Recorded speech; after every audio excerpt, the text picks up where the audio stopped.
finance chiefs of South Korea, the U.S., and Japan meet in Washington, where they voiced their concerns over the recent devaluation of the Korean won and Japanese yen against the dollar, and agreed to work together to address related concerns. The nation's health minister reiterates the government's will to complete its healthcare reform amid stalled progress, seeking a breakthrough with resisting doctors. Hospitals are swamped with heavy workloads, with patient concerns growing. At least 17 people have reportedly been killed in a recent Russian missile attack on Ukraine's Chernihiv. President Zelensky renews his plea to the West for additional air defense systems. It's April 18, 2024. This is Newscenter. Good evening. Thank you for joining us. I'm Yoon Jung-min. We begin with the Trilateral finance talks in Washington. Finance ministers of South Korea, the U.S., and Japan have met and voiced their concerns over the Korean won and Japanese yen recently losing substantial ground against the U.S. dollar. They have agreed to work together to address related concerns. Shin Se-byuk reports. The finance ministers of South Korea, the United States, and Japan have acknowledged serious concerns regarding the rapid decline in the value of the South Korean won and the Japanese yen against the dollar. Following their first trilateral meeting in Washington on Wednesday, South Korea's Finance Minister Choi Sang-mok, U.S. Treasury Secretary Janet Yellen, and Japan's Finance Minister Shinichi Suzuki issued a joint statement outlining their commitment to regular consultations on foreign exchange market trends and continued collaboration to promote sustainable economic growth and financial stability. The major concern raised by the three countries focused on the persistent devaluation of the won and yen against the U.S. dollar. The won is currently ranked as the fifth most undervalued currency among OECD countries. According to data released by the Bank for International Settlements on Wednesday, as of February 18th, South Korea's real effective exchange rate stood at 96.7 out of 100, using 2020 as the base year. The REER measures the relative purchasing power of a country's currency compared to other nations. A value above 100 indicates an overvaluation relative to the base year, while below 100 signifies undervaluation. Japan has the lowest index value among the OECD nations at 70.3. This assessment indicates that the strength of the U.S. dollar, coupled with the significant undervaluation of the Japanese currency, directly affects the won. Meanwhile, Bank of Korea Governor Lee Chang-yong acknowledged slight deviation in the won's exchange rate from market fundamentals, but reaffirmed that the authorities are equipped with the necessary tools to stabilize any volatile moves in the national currency. His comments indicating Korea's readiness to intervene in the market to support the won were made during an International Monetary Fund panel session on Wednesday. He is in the U.S. Capitol for the annual IMF and World Bank meetings, as well as meetings with G20 finance leaders and leading central bankers. Shin Se-byuk, Arirang News. There's been a shift in South Korea's exports. Outbound shipments to the United States have overtaken exports to China for the first time in 21 years. A report by the Bank of Korea on Thursday showed that the value of exports to the U.S. has been increasing since 2020, with exports in the first quarter of 2024 reaching $31 billion. That's slightly higher than exports to China for the same period. The central bank attributed this to solid consumption in the U.S. and the quick response of domestic companies to industrial policies such as the Inflation Reduction Act. The BOK expects to see continued growth of outbound shipments to the U.S., helping diversify the country's exports, which had previously been centered around China. Staying with exports, South Korea on Thursday celebrated the export of its 500th domestically built liquefied natural gas carrier. A naming ceremony for the vessel Orion Spirit, built by Samsung Heavy Industries, took place this morning at the company's Geoje shipyard in Gyeongsang-namdo province. The carrier will be delivered to its owner, U.S.-based banking giant J.P. Morgan Chase on Friday. This milestone was achieved exactly 30 years after Korea constructed its first LNG carrier in 1994.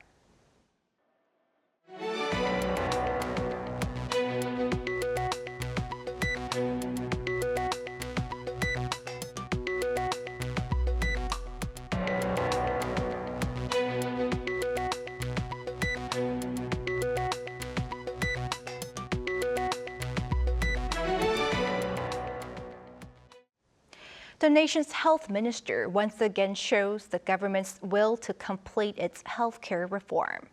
Amid stalled progress, seeking a breakthrough with the medical community, patient concerns are growing. Our Choi Soo-hyung has more.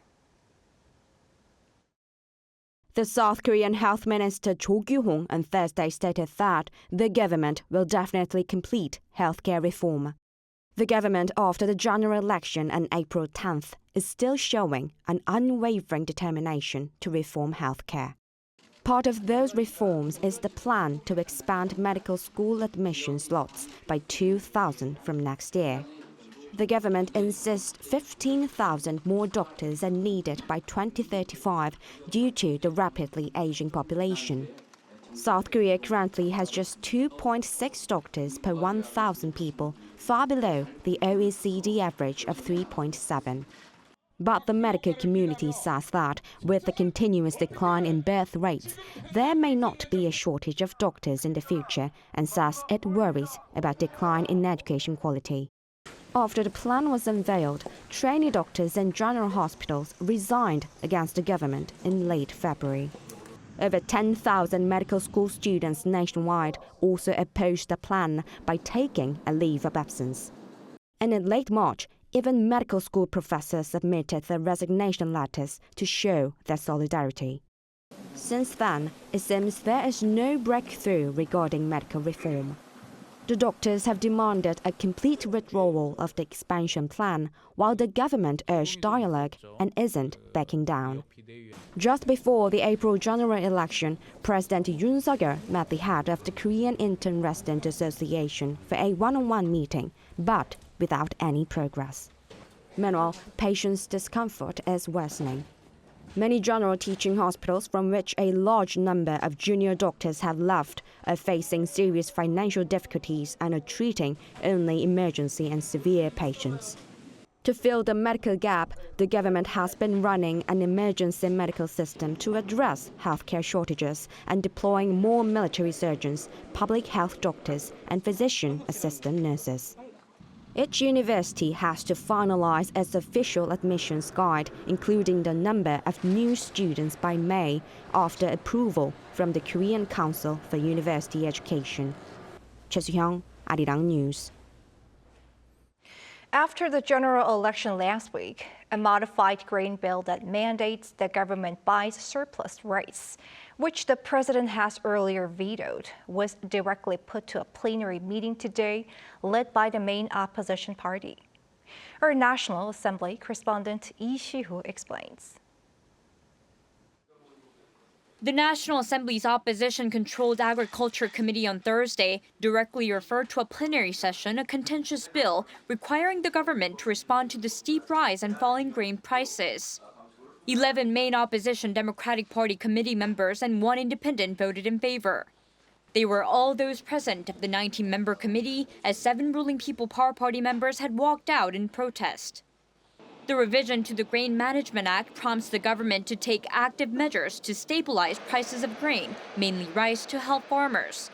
Such measures include purchasing surplus grain or selling a government-managed inventory of grains. The bill was referred to the Legislation Committee for discussion back in February according to customary procedures. But parliamentary rules also state that a bill pending in the Legislation Committee for more than 60 days can be directly referred to a plenary session if over 3/5 of the original standing committee members agree. This is how the opposition-controlled Agriculture Committee was able to push through the referral of the bill, slightly modified after its original version was vetoed by the president last year. President Yoon Suk-yeol rejected the bill in April of 2023, saying that the compulsory purchase of surplus rice using taxpayers' money is not in any way helpful for farmers. A year has passed since, and the PPP against the bill then and now says that a mandatory purchase will lead to even greater production of surplus grain in the long term. The PPP members of the Agriculture Committee released a statement after their walkout Thursday, prompting the DP to join them in coming up with what they call a reasonable alternative. They called the opposition's move a legislative flood in defiance of parliamentary law. The DP members of the committee, too, held a press conference and reiterated the need for a revision, saying that the fluctuating price of grains is threatening farming operations. They said their single-handed referral was necessary for the speedy passing of the bill, while not much time is left for the current assembly. The Agriculture Committee directly referred 4 additional bills to the plenary session on Thursday, including one establishing a legal basis for the founding of a Chamber of Agriculture and Fisheries for those in the sector to voice their opinions. It's expected the bills will be handled by the current 21st National Assembly during its final extraordinary session next month. Lee Si-hoo, Arirang News. In Ukraine, at least 17 people were reportedly killed in Russia's missile attack on the city of Chernihiv. Ukrainian President Volodymyr Zelensky reiterated his calls for air defense support from the West. He has the latest. Ukrainian officials report that at least 17 people were killed on Wednesday local time in a Russian missile attack on Chernihiv, a city in northern Ukraine.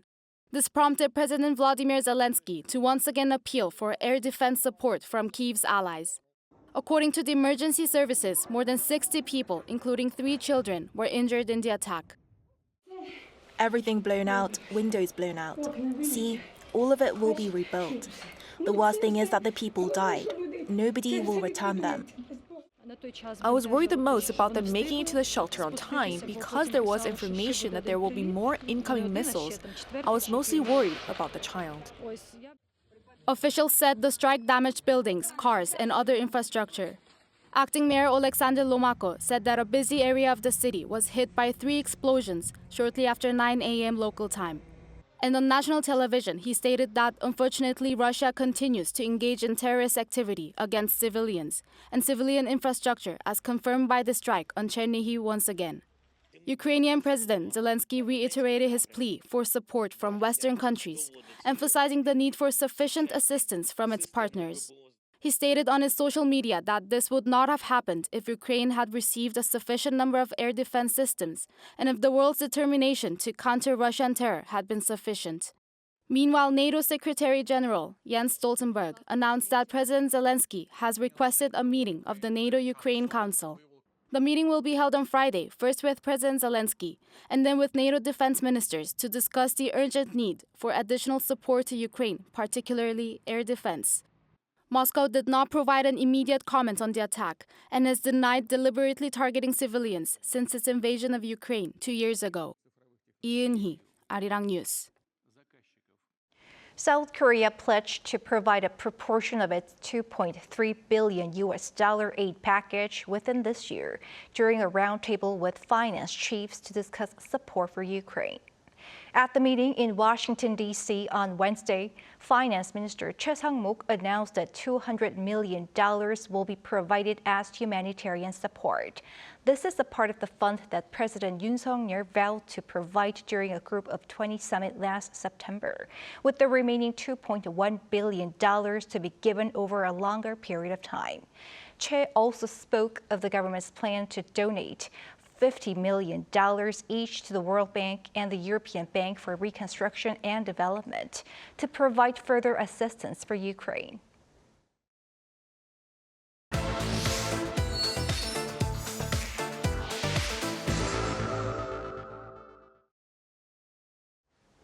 A declining population has brought many changes to the country, one of them being an increase in the number of homes that are vacant. Against this backdrop, abandoned homes are now going through a transformation. Lee Soo-jin has the story. It's a small coffee shop within an alleyway in the central region of South Korea. A buzz of chatter travels through the air, even though it's a weekday, with most of it coming from this coffee shop. At first glance, it seems like your everyday coffee shop, but it was once an abandoned home. Originally built in the 1950s, the house had been left vacant for 13 years before the owner of the coffee shop decided to purchase and transform it into a space that people would find appealing. But he decided to renovate it in a way that would preserve its original form. There are 2 types of architectural styles here. On this side, you can see elements of Japanese colonial architecture, and on the other side, modern Korean architecture. South Korea has seen a surge in vacant homes from its declining population, with over 130,000 reported across the country as of 2022, nearly half of which are in rural areas. Because vacant homes tend to attract crime, there have been various efforts made by local governments to turn these into community assets. The local administration in Chungju, where this coffee shop is located, provides 10 million won, or around $7,000, in renovation grants for those who purchase vacant homes. The owner says these benefits and his own success story have encouraged others to purchase vacant homes, not just in this alleyway, but also in nearby areas. The home vacancy rate stood at 50% 7 years ago. As of last year, it's at 10 to 12%. Lee Jun-young is someone who bought a vacant home on a street 10 minutes away from the coffee shop. Around 80 to 90% of my decision to purchase a vacant home was influenced by the success of the coffee shop. He is now the owner of not just his own coffee shop, but also a guest house. Locals say that the atmosphere of the town has changed since these vacant homes were transformed. Before, these streets felt run down, but now they have come alive again. She added that she believes the town will continue to flourish as there are other vacant homes currently undergoing renovation. Business owners here say that an ability to see value in the old, as well as more monetary government support, are what will help not just this town but other areas across the nation with high home vacancy rates come alive again. 이수진, Arirang News, Chungju. Dessert market seems to change rapidly here in Korea, moving with the trends of the times. This week, we take a look at the factors behind that for our business segment. Our correspondent Park Go-nu joins us in the studio. Hello, Go-nu. Evening, Jungmin. Evening. Tell us about the dessert market and the desserts that were and are trending these days. Yes, so before we dive into the topic more, I first want to show you some data that was released by a South Korean card company, KB Card. So the data shows that sales recorded at dessert shops domestically have been constantly increasing compared to 2019, from 0.2% more in 2020 up to 61% more last year. In 2014, it was honeycomb ice cream, and in 2016, Taiwanese Castella. They were once very trendy, but now it's quite hard to find shops that sell them due to rapidly changing trends. For desserts most recently, it's all about the Iranian fruit jelly Lava Shack and the tapioca pearl Sago. So let's take a look. At South Korea's largest dedicated dessert market, more than 40 brands gather under one roof, selling a range of delightful treats. People began gathering in the mornings, sometimes even in long lines to choose their favorite desserts. I spend about $14 to $21 a day on desserts, which is more than a meal. I usually get desserts that are pretty and popular on social media. With Korean consumers heavily influenced by social media, content creators have been introducing new dessert items that could drive new trends domestically. I think food content creators are a big part of what makes these snacks go viral. And after they go on social media, there's a domino effect. And with news trends surging rapidly, some desserts suddenly gain popularity before the hype dies down and the trend almost disappears. One example is the Chinese sugar-coated fruit snack, tanguru, that went viral last year. According to data from South Korea's Interior Ministry, around 60 tanguru stores had already closed between the start of 2024 and early April. In the whole of last year, a total of 72 stores across the country shut down. A search online shows posts from frustrated tanguru store owners saying that they are selling up. That's compared to the situation in 2023, when the popularity of tanguru resulted in the number of new stores jumping by over 1,300%. One expert explained the reason dessert trends changed so quickly in South Korea. Due to high stress levels, people have a huge desire for desserts, and many of those have a wide but short trending term. Korean consumers are highly affected by others, so as soon as one item goes viral, it withers quickly afterward. He also said people hoping to start a new business should think of the longevity of their products in terms of popularity in order to keep their stores open. So, Kanu, tell us in more detail why these consumers are finding new desserts and why trends are changing fast. So along with the so-called ditto consumption trend, which can also be explained as you choose, I follow trend that's prevalent, creating social media content is another reason. So let's take a listen to what an expert said. Korean consumers are especially interested in eating, so they upload a lot of mukbangs and are interested in pretty desserts. She added, as there are so many new Instagrammable desserts going viral on social media, the dessert trend is changing rapidly. And aside from that, experts say due to times of economic difficulty, and especially as the younger generations get lots of stress from their studies and work, they are seeking new treats and new tastes to alleviate them. Then what might be some tips for people who want to start their own dessert business here in Korea? Well, I asked that same question to the experts, so let's take a listen. Since the dessert trend cycle is so short, it's good to start a business after carefully researching the market, whether there is an oversupply or whether a certain dessert item is what the consumers will like for the long term. Especially for franchises, they usually have a multi-year contract, meaning shop owners will need to cover the initial costs when starting a franchise for some time. So it'll be important to keep that in mind.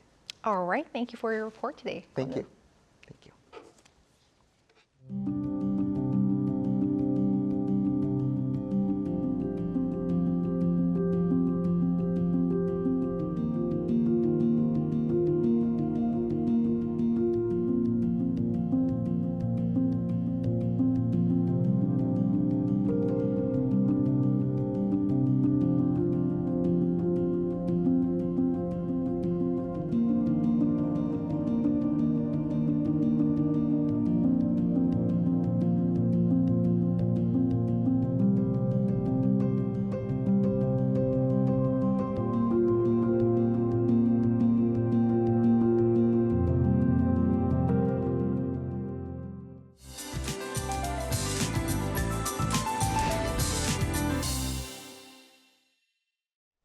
Yellow dust has continued for 3 days in a row now, and the area is still stuffy today.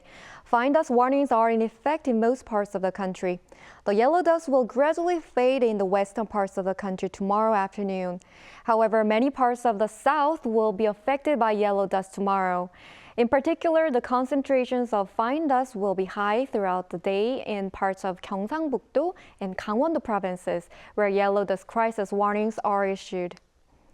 Tomorrow will be as clear and warm as today. In the southern parts of the country, daytime temperatures will rise higher than today, and some places will feel the summer heat. Tomorrow morning, Chuncheon and Gyeongju will start off at 9 degrees Celsius. Daily highs will move up to 25 degrees in Seoul, Chuncheon, and Daejeon. It is expected to rain across the country and cool down this weekend. That's all for Korea. Here are the weather conditions around the world.